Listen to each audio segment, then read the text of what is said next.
Here we go.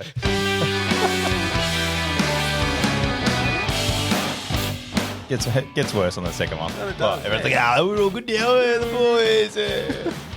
Where's some camo roll? You know what? You know what I did forget to do last time? What? Hang on, I'll do it now. And today we have Alex Prestney. Yeah, I didn't give him one last time. I don't think you gave me one either. Yeah, I did. Not for this podcast. This one? You're a host no, now. you didn't even mention me. No, because you're not a... You're, hold for applause in brackets. I'm a host though. yeah, you're a host. What, do I introduce myself? No. No, I don't think you did. Why have you made this about you today, Pete? I'm not. Oh, we've literally got a guest. They don't know who I am. This is Pete's first... They do. They've heard you 3 times by this point. This guy. We start I think it's been burning at Pete for a while. It's like, no one knows who I am. That's what happens with actors, mate. They're in really big deals. You know how they are. Mate, Pete Tell O'Hanlon. them about me. Oh, Pete has a book. There we go. Pete's done some movie stuff. Wow.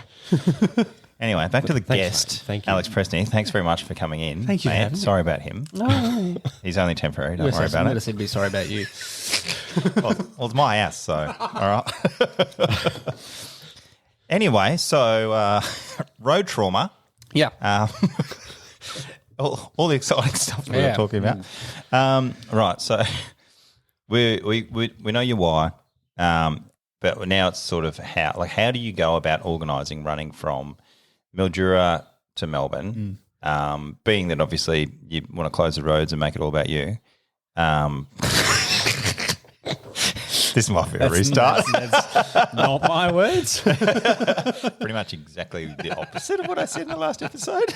Were you paying attention? But yeah, so like how do you go about, because it's quite a large thing that you want to, you're trying to do. Like how does it go from an idea to, like who do you first speak to about that? Yeah, it was a tough starting point. I just didn't know, who to go to in terms of you could have done it on a, quite a minor scale and just going from, I will just pack a bag and go from point to point on the odd occasion and things like that. So we're just starting. So when was this? It was December. About December. Yeah, it started. Very good. Just set that up because I wanted to press another button. Pete saw it It's coming. 2 buttons. Yeah. He's worked out 2. Don't get them confused. Jokes with Pete. See, he thought I didn't know any more buttons. But yeah, so it was just like a, where do you... Sorry, I got one for Pete's career too. Oh, this guy. See, don't judge me on my buttons. You let me Pete. know when you want me to go. Yeah. Sorry, mate. Mildura, so who do you first speak to? A lot of it was just sort of, I think the first people that I spoke with was like the police at Mildura, just to sort of go, this is what I want to do. Yeah. No expectation or no, and it was obviously, it was in for Briar as well. That I was going to say, because you did say that it was there was another member lost up in Mildura. Yeah. How long in between your brother and that? April 2022 was when it happened to Briar. So only two years, pretty much on the nose almost. So that's where that, unfortunately the recent nature of it was kind of just like, okay, yeah, well then, yeah, unfortunately it makes sense. So it was kind of going, this is what I want to do, and the reason for starting Mildura is for this reason. What can you do to help? What can you provide? I wasn't expecting anything from these people that I put the feelers out. But again, it was just like, you may as well just ask. It can't hurt to ask in terms of... Yeah, what's the worst that can happen? That's it. They say no. They say no, and that's fine. But it was just... and having friends up there who live there as well, just to sort of be a bit of a conduit for like the communication and getting things rolling. And then as well, got on to knowing Mark Thomas from the Code 9 Foundation as well. They were a, I'd say major sponsor for it. And then it was trying to figure out who this was for. If it was we've had Mark Thomas on before. Yeah. So he was, fully supportive and helpful when it came to, gear. Brooks were... Oh, gotcha, right. Yeah, running gear. not peptides or anything like that. Oh, not SARMs and stuff. Yeah, No. that's cool. He knew contacts at Brooks, and they hooked us up with Brooks running shoes, which is incredible. Having for one, having their support, but two, obviously, it cuts into the financial budget when you've got to buy all the supplies and things like that. And How early on did Brooks come into it? I can't remember. I think it wasn't far until I actually made the start. So maybe middle of the year, middle of 2023, they sort of came and gave me running shoes, running So top. planning on being out for about 6 months. Yeah. And then And so that must have been a pretty impressive day though, like when you actually had a sponsor come on board. yeah, and it was just amazing and so humbling where people were just, we want to back you with this. You're not just going to do it all on your own bat. And I absolutely could have and a lot of people have, where they just go, they don't want sponsors, they don't need sponsors, they just want to go and do it for their own, in their own mind and just go, I'm just going from here to here. It doesn't matter how I get there or who comes along with me. Sponsors is an interesting thing because people are like, oh, you sold out because you did sponsors or whatever else it is. And I'm like, well, it's funny because it's twofold because they obviously, generally sponsors are buying PR. Yeah. That's just what it is. Yeah. Some people do it. Some sponsors will actually sponsor you without actually mentioning it. And that's like when it's a really, really personal sort of thing. But I don't have an issue with sponsors using it for PR because that's literally, we're trying to do something good. Exactly. They're getting PR out of helpful. it. It's a fair transaction. And they're also helping you with shoes and stuff. And it's related as well. It wasn't like it was getting sponsored for completely random things that were like gardening supplies or things like that. It was things that were related to what I was doing, which was where it was that's where the importance came. It was like people weren't just trying to, not that it was a huge deal or anything like that, but you didn't have people coming out of nowhere being like, can I put my brand on this? It might be a small brand or whatever. Can I just be part of it? So it also does though, like sponsors, when you actually have an actual relationship with the sponsor, it gives you access to, like they have, like Brooks is obviously much bigger than you on your own. Yeah. So you trying to raise awareness and now having Brooks, a large company, getting on board, and then they promote it that way. they're part of the message. They're now, they're now amplifying your message. Yeah. So even though, sure, they might be getting PR out of it, it's actually achieving your goal. So it's like it's a really good two-way relationship to have certain sponsors that will come on board and help. The funny thing was as well is that when I did a post of thanking Brooks and for their support and what they've hooked me up with, and it was funny. I put that and next to another photo on the post was Mum at the 1996 World Triathlon Championships, also sponsored by Brooks. Like she had on her tri-top this big Brooks logo. So it's almost like, and I told them that, and it's just this perfect full circle moment of Mum being sponsored by Brooks back in the day and then me for this. It was pretty fun. I don't want to go too far back, but I can't get a word in with Chris here. So back when Pete had an idea, let's go. I'm still focused on a little bit on the safety. Now's the time, Pete. So did you good job. 2 questions. Did you wear a high vis vest when you did your run? Not a high-vis vest, no. But everything we had was quite highly visible, if that's a technical way to do it. Okay. Now, are you guys issued with some sort of high-vis uniform, or do you have a vest when you do traffic stops? Yeah. Yes. And it's so not. There's different. So you've got there's one that goes over your ballistic vest. Yep. That's just the whole time now. Is it still the half cut? Yeah. Or is it? Yeah. So we had a full one that was on before that was a bit all over the place, but they got a new vest and now they've got a new top. It's like a crop top, so the top half of it's on there. But they used to have the back's fully in fluoro though. Oh, is it? Yep. Yeah, and then but they also used to have like at tactical units we used to have like the actual yellow, like the tradies used to wear to do it. Like if we got out, because it's rare we'd do a traffic stop because we didn't get picked on. Yeah. But you'd throw it up over the top and then you're good to go. Okay. Yeah. And you don't put out traffic cones or anything like that on a normal stop? You can. Yep. Okay. It's but it's if you were doing it's up to the individual. if you're on a sort of Highway cars have different stuff in them. Like they'll have like the lights. They'll have the little what are they? The E-flares and things like that, E-flares, yeah. So they'll like if you've got an actual accident and stuff like that, the highway will turn up and they will have all these traffic cones that they'll put out. They'll put in the top of the little things. They'll have the little electronic flares that'll flash the whole way up and stuff like that. But on a divvy van, it can be hit and miss. Yeah. Because some members will be more investigative. Yep. So they'll have cameras and they'll have whatever else it is. And other members will be, from highway where they're like, oh, no, I'm all about this. And they'll set up it. Yeah. Plus you want to be able to access your kit if if it gets in the way and all this sort of stuff. But on the run, we absolutely made it the highest possible priority that if we there was another way to run, even if it was on the other side of a barbed wire fence, we'd do it. We would not run by the road, close to the road, on the road or whatever. There were times where we were able to get an escort from country members where they would actually be behind. Sometimes they'd have 2 units with us where they'd be behind with the blueies going. And what was really good with that, there was obviously a little bit of hesitation with that in those areas of, how,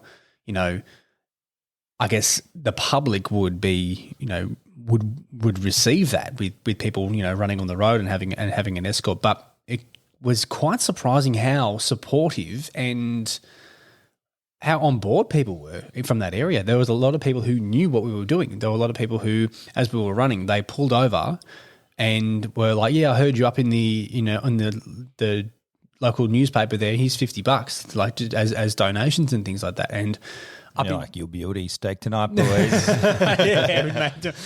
that in the kitty. Make sure we didn't touch it. But we absolutely made sure that and I would say 90% of it was away from the road to make sure that we didn't go put ourselves. So did you do a recon of that? Yeah, Okay. because I went up to Mildura that in May. I went up for a visit with friends, and a big part of the journey up was a bit of a recce to sort of go, right, here is look at all these. We're just driving for hours at a time, knowing that there's that track along there. And there were times where it honestly felt like you're running on the beach. It was so sandy, and there's a lot of desert out there. Yeah, we thought there were obviously more often it was just hard clay, but there were times where it felt like running through sand dunes. But at the same time, we were like, oh. I'd rather run dunes. Yeah, coming down through Mildura, there's like Little Desert, Big Desert. Yep. And you've got it's like Sunset Desert or something up in Mildura, up that way. You've been through the deserts yet? That'll be something you have to do while you're here. Mm. Oh, really? Yeah. The big and little one. Yeah. Okay. They're like 3 hours. Not that riveting. I went down to the Apostles. You can be there for 20 minutes and then go. What was that? You went to the post office. The Apostles? Oh, the Apostles. Yeah. I saw your post office. Yeah. Fair way for cracking post office. The country station, like country people though, are a little bit different. Like, like the radio out there actually reports on local stuff, and where it's a lot less international news. It's like, hey, old Jono's running down the road. If you see him, give me a yell. Pretty much, yeah. This is what he's doing. That's what it was like. The first few days, there were people who were, as we were going, just waiting for us by the side of the train line and just going. Giving us a cheer or giving us some donation money and stuff like that, and or food and regional versus metro is so different. Like, it's real community. That's what we really noticed. We got a lot quieter when we got closer to Melbourne. And not just quieter. It would have been noisier in some aspects. Exactly. Like, yeah. Go F yourself. Get off the road, mate. Luckily, never came across that. Never had anybody. Because you had an escort. Yeah. Well, at times when we didn't, we were just sort of running along the footpath or running, in the spillway or whatever. We just didn't have anything that was. I think people just thought, oh, people just running along the road. Go for it. Good on you. So with your media and stuff, did you access that yourself, or did you have?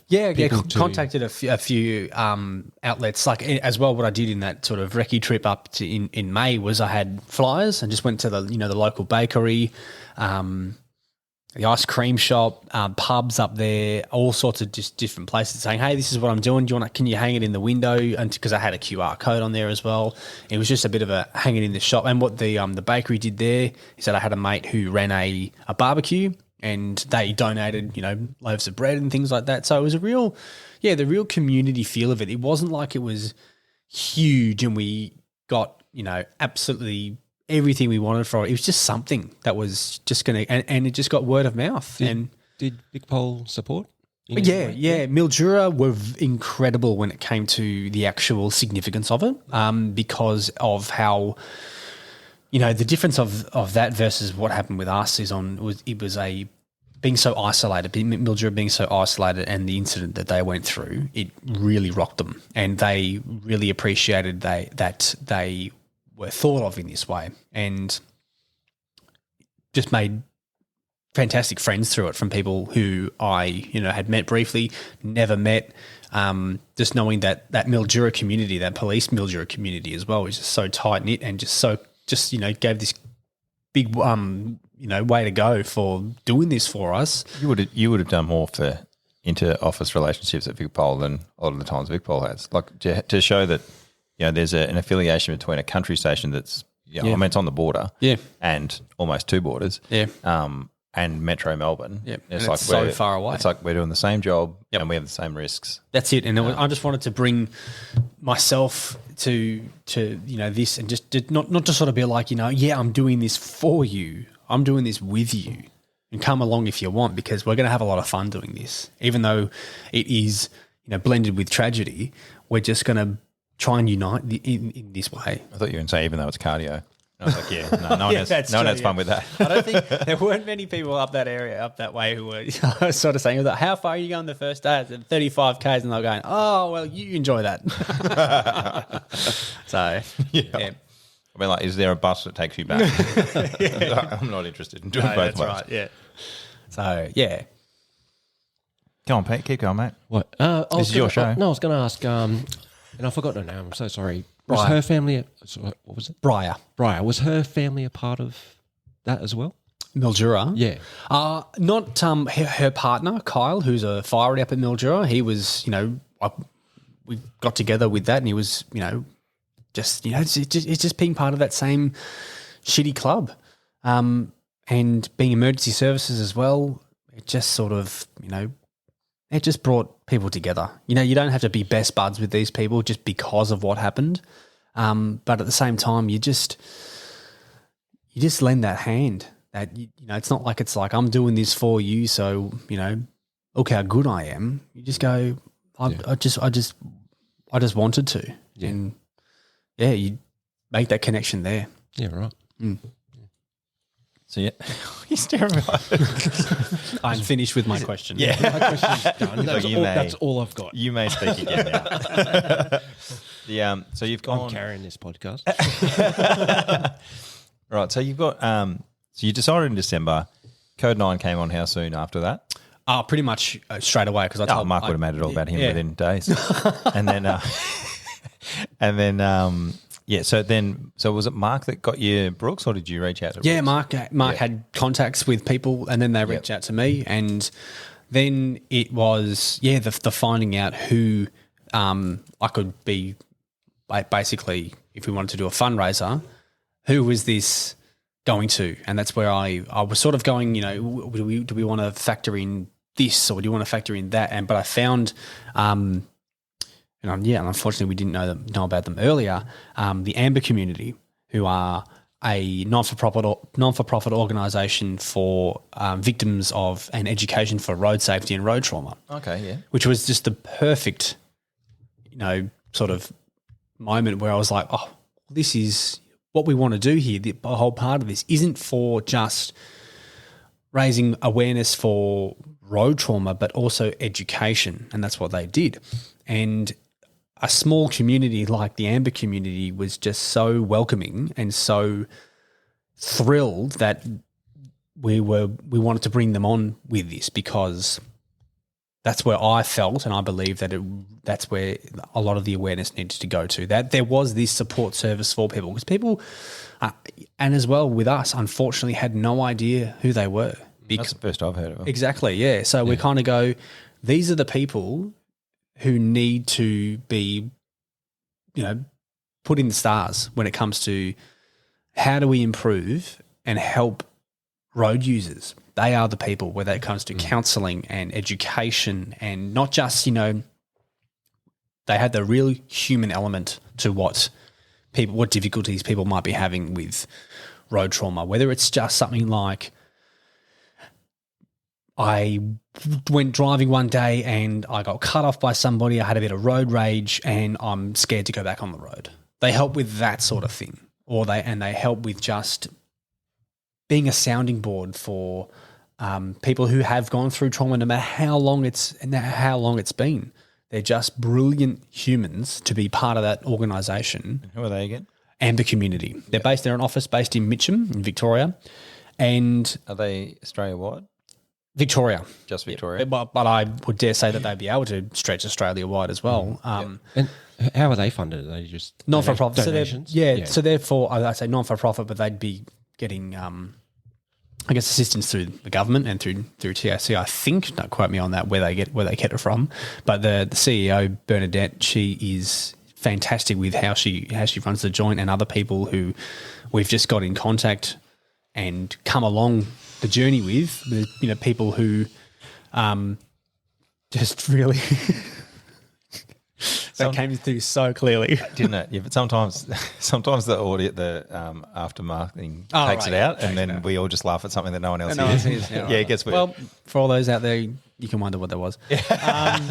But yeah, just having those guys as also, there's the support that you get through, I guess, through VicPol and through the other areas that you need. But when you need that, I guess, when things are quiet and in the dark moments, or when you just need a friend, the Amber community are the best people to go to with that, because... Do you have a website for them? Is it just like ambercommunity.org? Or you just Google Amber Community. Yeah. I don't think we do websites anymore. If we want to find something out, we just punch it into Google. Yeah. So, but yeah, Amber Community is just a non-for-profit organisation, and I'm so glad that I was able to raise $30,000 for them, because what that did was able to do for their resources and funding. Are they on like e-referrals and stuff? Yeah. Yeah. Like VicPol? Oh, they are? Okay, cool. And that's the thing where it's like, they are a referral service through VicPol. And yeah, I'm just so glad that I was able to, choose them as the ones that I wanted to, make the focus for this run. Can we just talk a little bit about the hardships you went through during a run? Just the mental strain that was probably put onto you. Yeah. The physical element. Yeah, how did you get through back? Excellent.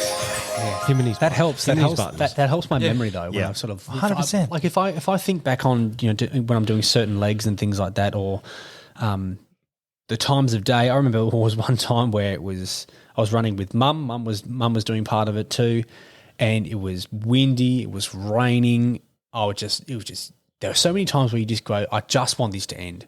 How would it be so bad if I just stopped my watch now and we just cut it short, and I go, I'll finish this off tomorrow. But a lot that I was making sure to do was to go, no, we stick to the plan, don't deviate, because we can fix this. No matter how much, if I'm, really burning in the legs or my back or my feet, we can fix it. It's okay. This is the point that we said we were going to start. We're going to do it from here, because I made sure that if I got complacent, then that might follow on for the next couple of times. If I cut corners or whatever, I was like, no, we're not cutting any corners. But like I said before, with the physical pain and things like that, the mental strength of why we were doing this and how we were doing this was what got us through a lot of the physical. Were you concerned at all about injuries or anything? Absolutely, yeah. After day one, my feet were killing me. And I was like, first 4 steps, I stood off the curb and I'd roll my ankle. That'd be me after the first 2K. Roll my ankle on a train line or something like that. But yeah, there were times where after the first day, and I was just like, oh no. Because you can really set yourself up for mental failure. If you've got this destination in mind and how it's going to be, and literally within the first day, it could be all over. Especially when you've been training and it's like I've been doing this, and this is new. I haven't got soreness in my feet before. What's going on with this?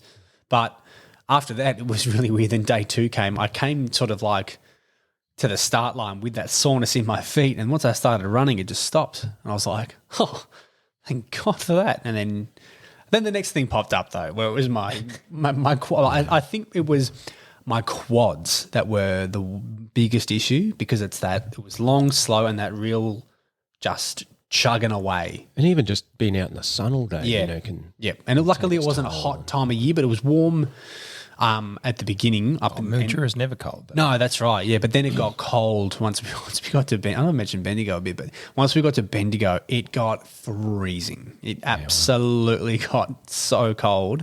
But then we pushed through like Kyneton, Macedon. Bendigo is such a weird joint. Like you can drive from here to Bendigo and you go like up over. Is it like a dividing range through I there? think so, Because you go up yeah. over this hill, you come in, and it's either you go up and it's like 25, and you're like, oh, this is lovely, and you go down, it's like 2 degrees, or you go up and it's 2 degrees and it's 40 when you get over the top. Well, the into Bendigo. It's the weird. Macedon Ranges is even more wild, where it's like I don't think I've ever been, to Kyneton area or Macedon area where it hasn't just been wet. We did the run from Kyneton to Macedon and it's just rained the entire time. But what made that really really good is that we had a good crew with us, like from blokes from Esther, from Ambos. So Esther is the call centre when Call you're centre in, guys, yeah. when you're okay. when you're in Triple O. Yeah, so a lot of those they're guys the people who answer. who are, they're fantastic runners, and just, made friends from them. And just, we had this great group that just, we ran through, we ran through a pine tree plantation at one point, and we had the Kyneton van behind us. And I just remember, looking around at one point where we just had, just conversations happening along this run. I looked around just by going, this is pretty cool. Like after but a couple of weeks worth of just in the grind. And at that time, at that location, it felt a lot closer as well. We could sort of feel it. Even though it might have been a week away, we're getting closer. And having this camaraderie around us was like, all right, this is what we needed at this time. Was your schedule mostly day running? Yep, all day running. We made sure that we weren't, doing anything crazy and going further than we need to or anything like that. So there's not much night running? None at all. No. And what about your shoes? Research your shoes? Did you go through a couple of pairs? Yeah, 2 pairs of Brooks. Luckily, only 2. He's sponsored band. He's not going to say anything bad. Yeah. and I had never. They were. I'd never worn Brooks before, and they were just that fantastic, really thick sole shoe that was necessary for this. Just a really good shoe, Just a really great good shoe. Get around, Brooks. I'm gonna There buy was some this Brooks other. myself now There after was that. this. I did have another pair. I had a backup pair of a different brand. I won't mention it. which we're not mentioning you. But they stunk. They sucked. I wore them for one day. Gotcha. And I thought he just meant his shoes. no, they were. They didn't have the antibacterial stuff in it. They were no good. I remember running one leg and I was just like, I'm not wearing these again. Luckily, they were like a burner pair of runners. I bought them they were maybe $120 or something like that. Got what I paid for, but they were just in case I needed to, deviate to something else. They were those Aerosport ADF runners that we used to get back in the army at Kapooka. They were plastic. Instant they were like shin plastic, splints on those things. They were actual plastic soles. It was just nuts. Terrible. Like, where was the thought process on that? Did you carry a camelback or anything like that? Yep. Yeah. All sorts of A little bit of food and stuff in your pockets. all just lived on during the run, like muesli bars. Nothing that was like we didn't just suck down gels the whole time because we knew that gels they'll mess with your digestive system and your stomach a bit. So you needed something that was like if we had to stop one time, we'd have like mini muffins, sandwiches, all that sort of stuff. That was like if you have just have a liquid diet, it's gonna end up liquid. Exactly. Did you put on weight prior to starting, and then how much did you lose? No, I was a lot of people were saying, oh, geez, yeah, you look like you lost a bit of weight, and I said, yeah, well, bloody well hope so. I run 500 Ks. So That'd be awkward, wouldn't it? You came in, you're like, he's bigger. Did you even run that? So definitely, and obviously, if you run 560 Ks in 3 weeks, you'd hope to have some sort of improvement. When you were saying like you were looking around and you saw the community and stuff that was there, like how many people did you have running with you at the most? I think there was in total about, if I can just, maybe 8 of us in total. Not a lot, but still enough. And just not many of that crazy people. No, that's right. Yeah. Like, I mean, if you'd gone, hey, do you want to do barefoot bowls? You might have got more. But, let's run from Mildura to Melbourne. 500 kilometres. Who's with me? And I think a lot of people were sort of hesitant on it because they were sort of just like, the biggest thing was because it was such a long distance in the middle of nowhere. So people were kind of like, I don't want to come up all that way. And as well, that people were like, I don't want to run and, be too slow for you and things like that. I'm like, I would have jumped in like 400 Ks in. I'd be like, I know he's cooked. This is my time to shine. I'll see you at the end. Like, let's sprint it over the finish line. Start passing him towards the finish line. Like, I did it. Yeah, or just like waiting for me at points, just going, come on, mate. Catch up. Yeah. What's this place called? I find it's really sad, but when people die young, like we had, Phil died in a chopper crash, and all the boys came back. We hadn't seen each other for like 10 years, whatever else it is. And it's like when you have a death or something that brings people together, it's like everyone's like, why don't we do this more often? Haven't done it since. But we like now that Rod's had his book out, he had a book launch and all the boys came back, and it was good to have something positive. It's all about Rod's book. Mate, jump on any Instagram at the moment. It's nuts. He's done 14 podcasts at once. Good on you, Rod. Good on you, buddy. Yeah, great, Rod. But that's okay. You don't have to feel like you're forcing it with things like this. When things like this happen, you don't have to feel like you're really forcing to sort of stay a part of it, because a lot of people think that they, after a while, if you're, I guess, doing all these sorts of things in I don't know, in memory of somebody, people might start to feel a little bit. And this is just the experience that I've had. People might feel like they're a little bit too involved, and they shouldn't be part of it, or they shouldn't be. I don't know. If you were sort of go, all right, yeah, let's get all Josh's school friends or all these colleagues from from work and all these squad mates, it might, and they can totally understand that for some people it might be a bit too much, and they go and as we see, people just sort of might want to back out of it. So. Even though that, this was a one-off significant event, it didn't matter to me whether people got on board or not. Is it one-off? No. No, not at all. But I like the fact that it was like from Mildura to Melbourne, and anybody can jump on at any point. Yeah, that's it. So it's like you weren't having to commit to the whole thing. But like the point I think I was more getting at was the fact that you wouldn't have been able to go, if you were like, hey, I'm running from Mildura to Melbourne, and it wasn't for what it was for, you would have been running that on your own. That's it. That's it. That's exactly right. And that's what's sad about it, is it takes losing someone to make everyone realise that you're like, you know what, we are actually just wasting our lives on Instagram, all this sort of stuff, and not actually trying to achieve stuff. Well, that's why I was sort of just thinking to myself, I don't feel like I've got much, being in the grieving stage and being in the stage of a bit of purgatory. I just didn't know what I wanted to do with this. Where can I put the things that I love, the reasons that I love doing them, and for what is next for me in what's in the now for this life without my brother? What can I do to be a leader for other people and be, a man and woman for others to help? Not, I hate the leadership style of, everybody follow me.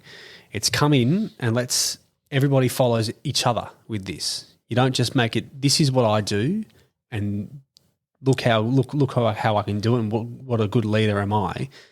The best leaders I find when it comes to doing something for others is to involve them and to help them feel empowered too, and make them feel important, not just like the spotlight's on me. This is why I'm doing it. Thanks for coming. We're all part of this. That's why I let Pete come on the podcast. But also be the example, I think. Lead through example. And if that means being the example, and then so be it. Yeah. It's almost like someone's got to come up with the idea. Yeah. If you don't, then that's fine. But that's, I guess, where I've wanted to. Well, you've inspired me, mate. Like running that far, Jesus. Are you pretending you're going to run somewhere? No. I'm not built for running. Yeah, let's be honest. We've had Fitzy on, we had Nick on. They've both just done a 100K ultra, and we're like, good. Like, let's get. I love that for you. Yeah, it's not for me though. It's the most patronising statement you can ever make. It's like, good for you. I love that for you, mate. That's so good. That's terrible. That's a shocking thing to say. Yeah, but it's funny because it sounds nice. But you just like, I could care less, mate. But I love that for you. That's it. Like it's weird that. But you kind of got to just try and see the significance in that. You're like, I love that for you. 100%. I can, mate, 100K is something. It's that far out of something I would be interested in doing, and that's 100K. So me running Mildura to Melbourne is. But the thing is, not even entertaining that. People ask me, they go, this is what was kind of funny, when people sort of, I don't know, I'd get to work or, come back to reality from it, and they go, how was your run?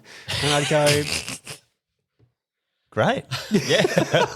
It was a really, it's like it's like when someone done a 5K. It's like when someone goes to Europe on a holiday and they go, how was Europe? Like, how the fuck do you think it was? Yeah. Like, it was. I always say, when it comes to it, I say it was the most fun I've had in a long time.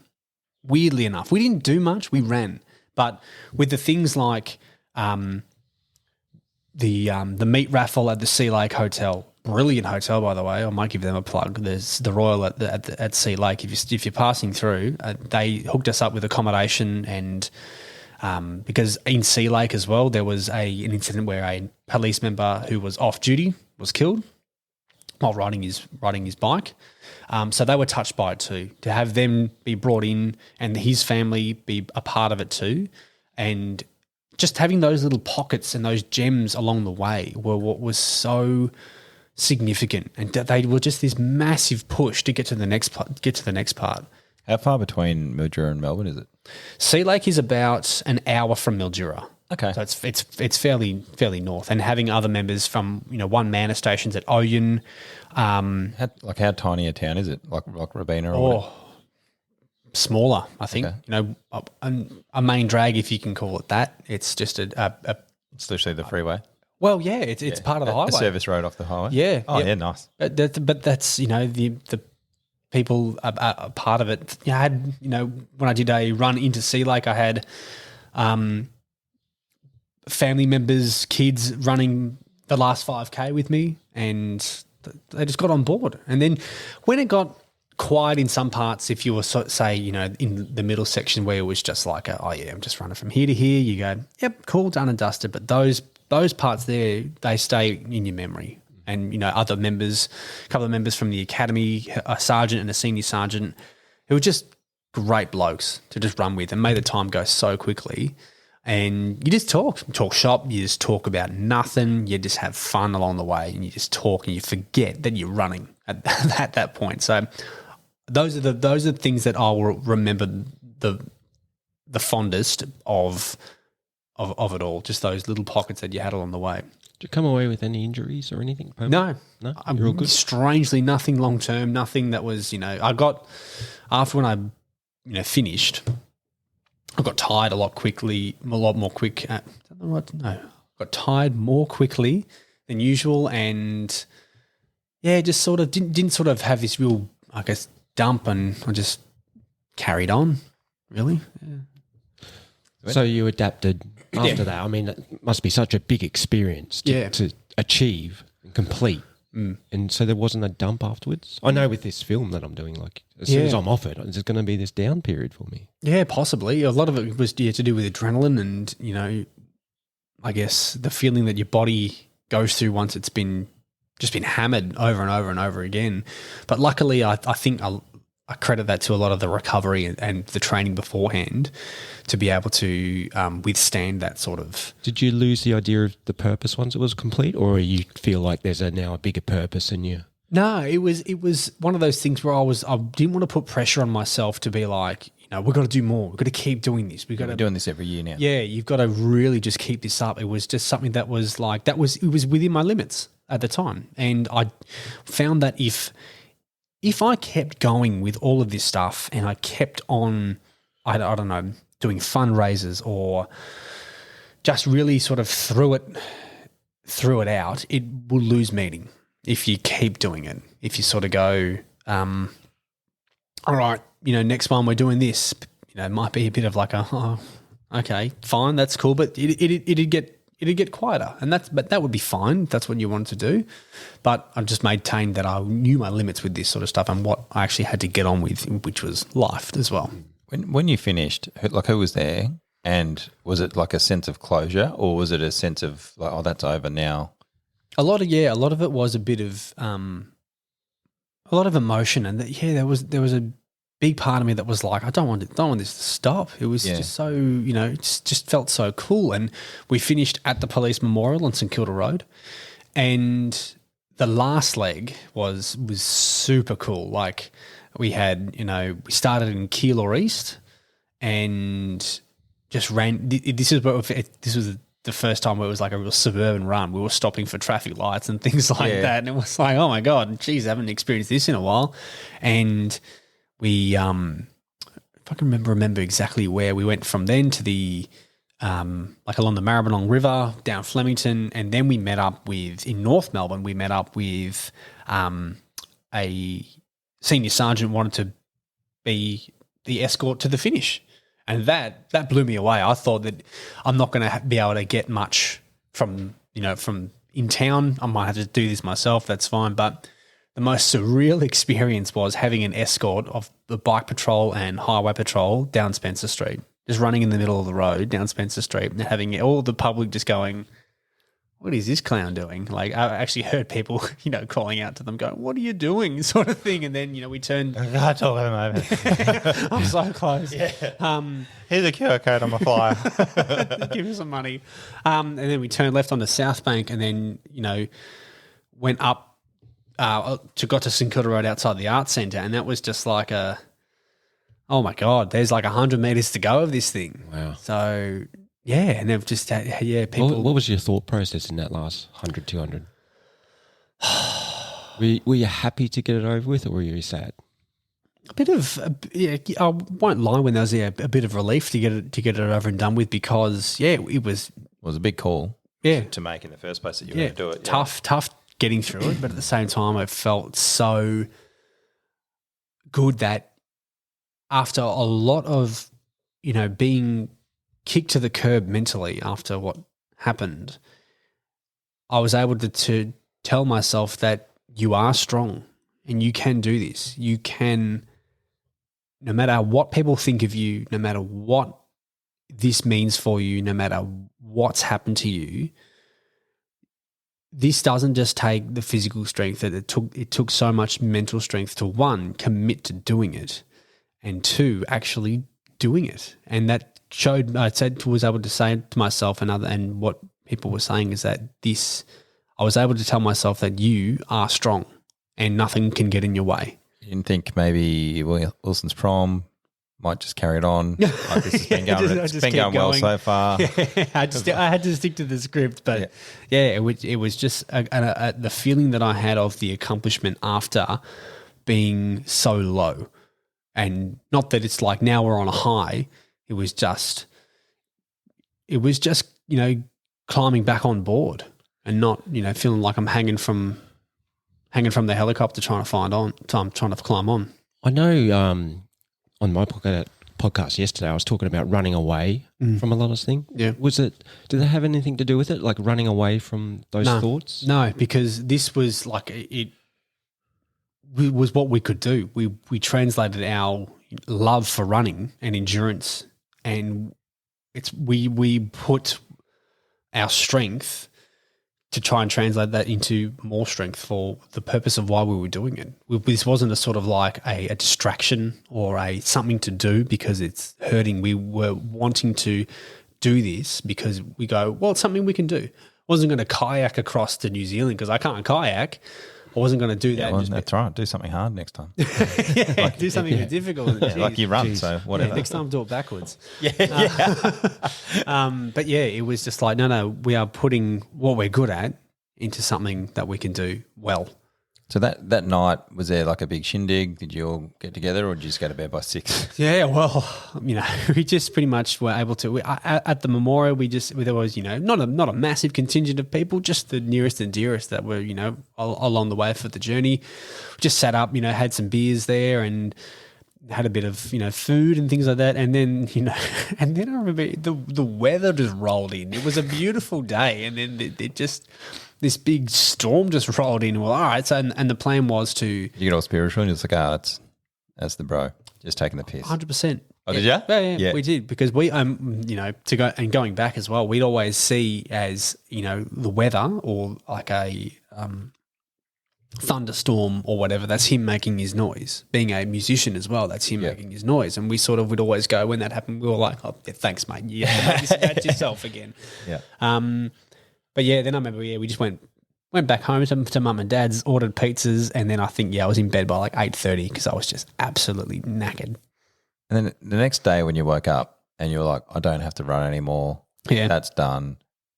Like, where was your head at then? Were you like, I've wrapped this up and all's well? Or were you like, I've had such a high, the community's been together, it's been such a great experience, and now... Like that's, I think, where Pete's going with the whole dump afterwards. Where it's like on deployment. Sometimes you go there and you come back and you're like, oh, I'm so glad that I'm home. And then you're like, oh fuck, back to bush. You're going back to this training where you've done the real thing. Yeah. Now you're back to this. You got to get back to life, and Back you got to to go. I've basics. got to go back home and make sure everything's intact there, and you got to make sure that I've got work in a week's time and things like I that. missed my mortgage repayment because I wasn't working. You just all your concentration is just on that. But then you was just like, all right, don't dwell on it too much. You're not on this big sort of ride afterwards. It's just like, yep, we're done.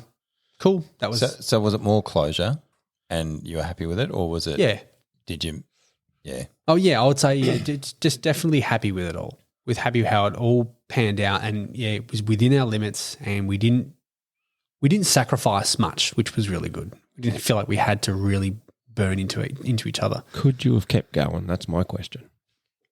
No, I don't think so. No, I he think says that now. Yeah, you could tell by how he was talking before. He was like, "Oh, I would have done another one." I would have gone back that day. Yeah. No, I reckon. Yeah, because mentally we just it was all planned and how it was, and if it was like. It's weird when it comes to it's like any sort of trip. You just plan your last days and sort of thing, and you just it's like you're ready to come home, and you get that homesickness with it, and you just go, maybe I could have, but I wasn't prepared.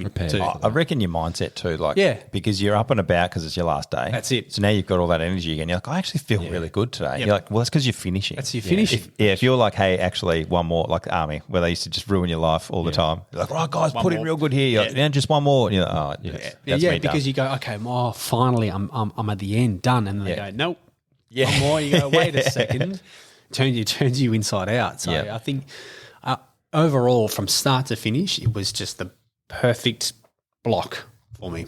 So now that that's done, like you were saying beforehand, you want to be able to like increase support for members and give them advice and that sort of stuff. Like, where are you going with that? Is that with the AMBER community and stuff? Yeah, and just with the goal that I have in terms of now with my career at VicPol, I've wanted to, as a lot of members do, is come off the road, and I see that doing a run like this, or where my head is at when it comes to what I want to offer and what I want to give and where my skills are at, is for support to put a lot of energy into the road safety aspect. It's one of my burner phones. Don't worry about that. To put support into road safety, because there are so many people, and like I said before, it's not a topic that's going to go away overnight. We're not going to be able to shelve it. To find new ways of where we can take it, not just with slogans, being reactive and things like that, to go, all right, how can we invent something that's going to be effective for road safety? And also, how can we come up with something, or what can we come up with that's going to be effective for young and inexperienced members of any emergency service, and how they can keep themselves safe, how they can get the best out of themselves mentally in this job of just this jungle that people find themselves going through of. Because I think what a lot of people have experienced is the uncertainty that comes with this, I guess, people navigating through life. And like I said before, I see a lot of Josh in younger members and vice versa, where not that they need extra protection, but there needs to be emphasis on their well-being and their retention in the job. They join the job for a reason, to help people, and to support them to be able to do that is crucial for their entire career. And I fear that if there was ever a time where, I always wonder what Josh would be doing now if he was still around, and if that he was being supported or enjoying the job. You don't want people not enjoying what they're doing, and to offer them support to make sure that they not just come home in one piece, but mentally in one piece as well, to make sure that they find purpose in what they're doing. And not that I'm trying to reinvent anything or, be the saving grace for anyone. It's just to be someone or something that can help where it's necessary. Well, if you can help retention, then that's it. That's a good thing. Yeah. Well, and then that's something that I think is Anyway, so have you got any thoughts on doing another run?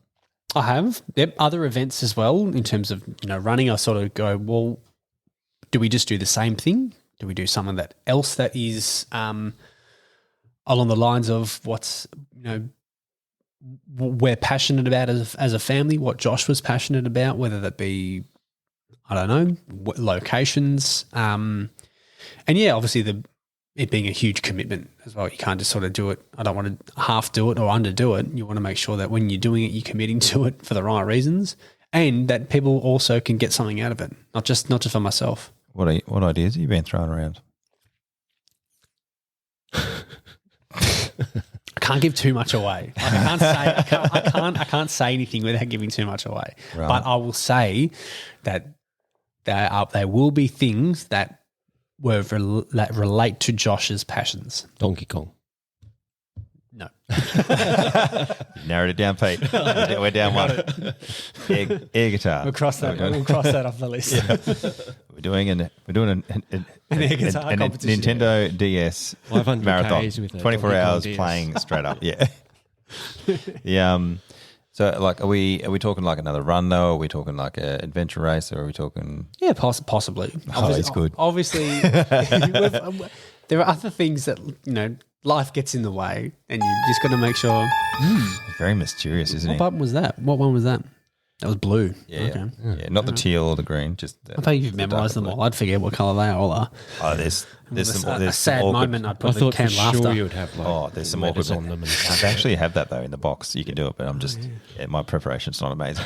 Yeah, but I don't know. I've got a 2-year-old at home. You do know, like it's clearly obvious that he's got some stuff. Just put it out there. I'll keep the suspense with it, and then when it comes up, how far are we looking in the future here? 5 years. Right. Oh, so it's got to be big. Now. It's going to be big for that. It'd want to be if we're going to have to sit here for 5 years. There's plenty of the way that I see it, there's just plenty of time. There's no rush. There's plenty of time. It's 5 years away, and we're still like, I can't talk about it. Like in 5 years, you don't know what's going to happen. Like BT's announcement in the grand final. What's that about? Yeah.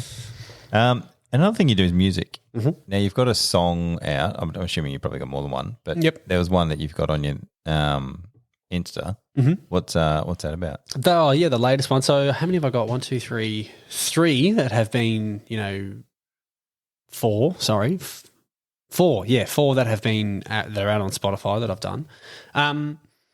They're all just things that I just enjoy doing them, and just do the skill that I've wanted to hone in on with is music, because it's just what Josh loved. I've been a drummer all my life, and he played guitar, and so I was like, well, I want to learn how to do that. I want to it was all just going from what I knew to giving this a go, and it just snowballed into something that I just enjoy, and I play every single day. And what I write about is they're all personal experiences, and all the most they're all quite recent to. If I've put something out recently, it's to do with what has been going on in my life recently. And what's the process there, getting it on Spotify? Just to basically, I have my and who's also a good friend of Josh's as well, James, being a producer of what I do, who's been an incredible support with actually, going, let's get this out. Let's lay this down. Let's track this. Let's play it, and let's put it out there. And, it's just so I can share it. That's all. Don't expect anything from it at all when it comes to, I don't know, reasons why. I just want to share it. That's all. And just to be proud of what I've done in this. And never would I've ever thought I would have just been like, I'm just a drummer. I just play music because I can. But then to be able to write my own lyrics, sing my own lyrics, play guitar for them, drum in them as well, and be part of the production process is something that's just never would have thought possible for me. But I'm so proud of the fact that I've been able to put something together that's so personal to me. And just like with a lot of musicians, it's in their heart, and that's how I guess show to people what's happening in life at the moment. So I'm assuming there's going to be more music as well in the future? Yeah, just and nothing. Again, it's nothing that's going to have to be huge or. So do you do all the musical instruments and stuff yourself? Yep. Is that because you don't have enough mates to play with you? Then? Yep. Okay. We had a bloke at my old office, Geordie, and he's got a band and he's made some amazing tunes and stuff. Yeah. But it's when you listen to it, and then you realise that one person's done all the music. That's like the fact that I'm useless at any instrument, and then people just throw it in your face with like 8 different ones. I've done it all. Yeah, I've done it all. And then they sing, and you're just like, "Oh, spare me." Stop it. Whatever. That's just flexing. That's always just something that's just like constantly growing as well. Like you're never going to be perfect at an instrument that you do or anything like that. There's going to be something that where you can level up. Like I've found that each song that I've done from the first to this most recent one, I've just leveled up with how it's done or how I've been able to write as well. So you reckon you're going to have a good one soon, or? Yeah. Maybe someone might listen to it. 5 years down the track. 5 years. 5 years down the track. You mark my words. What are they? Can you name them? What? The songs? Yeah. Yeah, what are they? So the first one I did was called Just a Dream. The second one was called As Long As You're There. Third is called Wait for the Day. And then the last one recently is called Afraid to Die. There you go, guys. Make sure you jump on Spotify and give them a listen. Give them a listen. They've all We'll try and chuck some links on. Yeah, they've all Work out how that works. They're all connotations, of rock and metal and things like that, and a lot of them have their own message. They have the strongest messages about maybe mental health, and fighting through the process of what people might be going through, and the foreboding, the waiting, the wondering when this is going to end, but then also finding strength in that too. I find that a lot of the themes that I have with the music that I write, there's got to be something positive to it, and that is the finding power and strength in. Pete needs he's number 7 in Australia for arm wrestling, but he needs a walkout tune. Yeah, I mean, that can be. I reckon one of them can need a workout. Could bring you to number 1. Yeah, for sure, hands down. Yeah, 5 years bit time. of rock. You credit me to that. Like when you get to the top, you go it's because of Afraid to Die. I ain't getting to the top. He's going. You know where he's going? Over the top. I see what you did there. Yeah. I don't know if Alex does. He's pretty young. Yeah. He might not have seen it. Not know. Have you seen Over the Top? No, I didn't think so. No, wasted. No, that's all right. It's military things. No, it's a Sylvester Stallone driving a truck, turning his hat backwards when he From gets the serious. from the 80s. So good. 80s. Another 80s Stallone movie. Terrible. Oh, Yeah. surprised I haven't seen it. We might do that, Pete. We might have to do a podcast about like movies young fellas need to watch. Yeah, there'd be a lot of material there. Yeah, wouldn't it? We might change the culture overnight. Bit of Rocky, bit of Oh, mate, Rocky's been going. Rocky's still No, a lot of relevant. it, you'll be surprised. A lot of them never seen it. Yeah, but Rocky's last one was only like 2 years ago. They've been beating that dead horse. Have you seen him? He's like 75 now. And he's still juiced up. Oh yeah, He's still in better shape than me. Yeah, the awkward part about doing podcasts is like, speak to people who then like, it wasn't good enough that you were just running from Melbourne to Mildura, but now you're like, I also play multiple instruments and I play tunes and stuff like that. And I'm like, Pete, how's acting going? Yeah, it's good. I also did a book and I'm number 7 in Australia for arm wrestling. So many people just trying to throw in. Yeah, and I'm like, well, I've got buttons, so joke's on you guys. We're out of time. We're trying to wrap that up. Yeah. So is there anything like what's next for you? You're going to do more music? You obviously in 5 years' time there's going to be some super secret, awesome activity that's happening that we'll never know about. He's putting words in my mouth. But no, it's just, trying to find, a lot of this, even though it's been, how many, 4.5 years, still a lot of, for me now is finding my feet. Yep. I always just say that it's like being reborn. It's having something taken from you, and it's really hard. And not that I can try and, force people to understand, but one thing that I would just kind of say to people or really want to, make the focus on is that I'm sorry, but I don't know what I'm doing. I'm trying. I'm trying to figure things out. I don't know how to navigate this. I did with my brother of 26 years, but I don't anymore. My first friend, the first person that I ever gravitated towards when it came to how I was to, be as a young boy and then as a teenager and then as a man. And then when that gets taken from you, it's so hard to work out. And I go, I'm still me. I've still got the same sense of humor. I've still got what makes up me. But I can't find that. And I can't find what used to root me to the ground anymore. And again, you'll only maybe not, but people who have had the similar experience to me will empathise with that and agree with.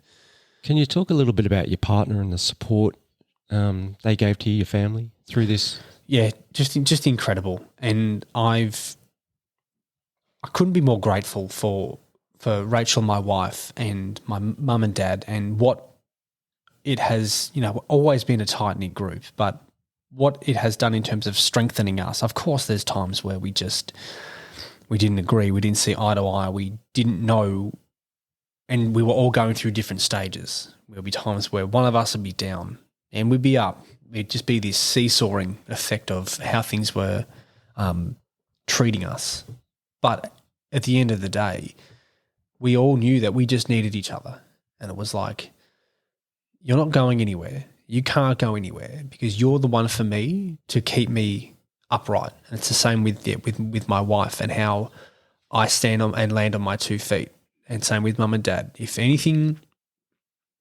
I need anything or I need help in any sort of way, they're my go-to, and they always will be.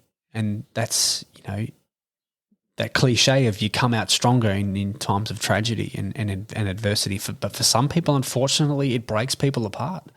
And we consider ourselves so lucky to not only come out stronger, but to realise that we wouldn't be, we could be somewhere far worse if we didn't have each other. So, is there anyone? We'll probably just wrap it up now, but is there anyone that we've missed along the way? So you've got Mildura, obviously, police station helped you out. Kyneton were very good. St Kilda Road, obviously, all the people turned up for the bells and whistles and the photos at the end of the activity, which is always lovely.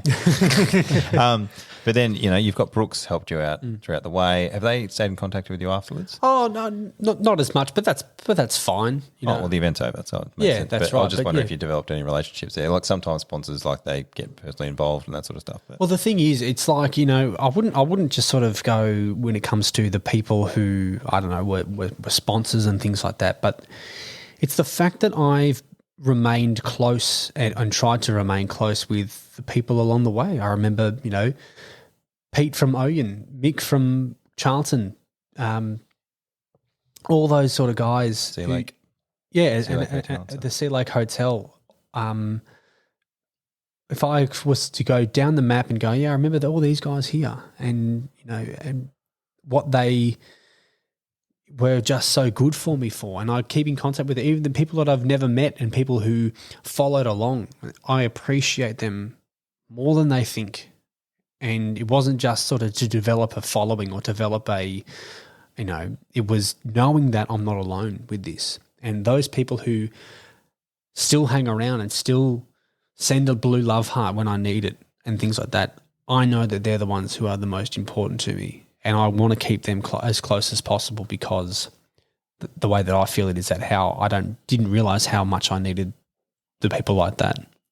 And Amber Community is obviously another win because you never would have known about that otherwise. Yeah, and just having them is just they don't sort of seem, they just seem so family focused and victim centric rather than offender centric sort of thing. Where was unfortunately a bit of a common theme that we saw, but they are just people who just help where they need to. They don't sort of see any other goal other than just to help people and be on board with what message you're trying to put out there. Cool. And more music will be coming out as you write it? Yeah, it's just that process is just everlasting. If I sort of, might write something, I'll demo something and I'll go, hey, I reckon this might sound pretty good on Spotify. It might be good to throw out there to people. And any other ideas for any charity runs or anything in the future?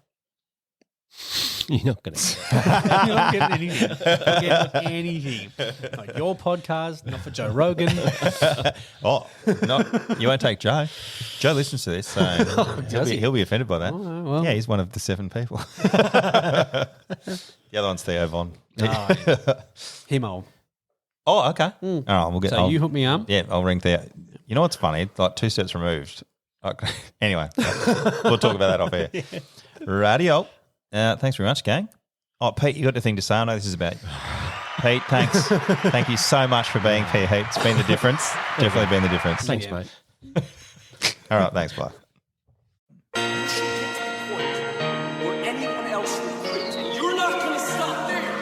Just do it. What's the worst that's going to happen? Just do it. Simple.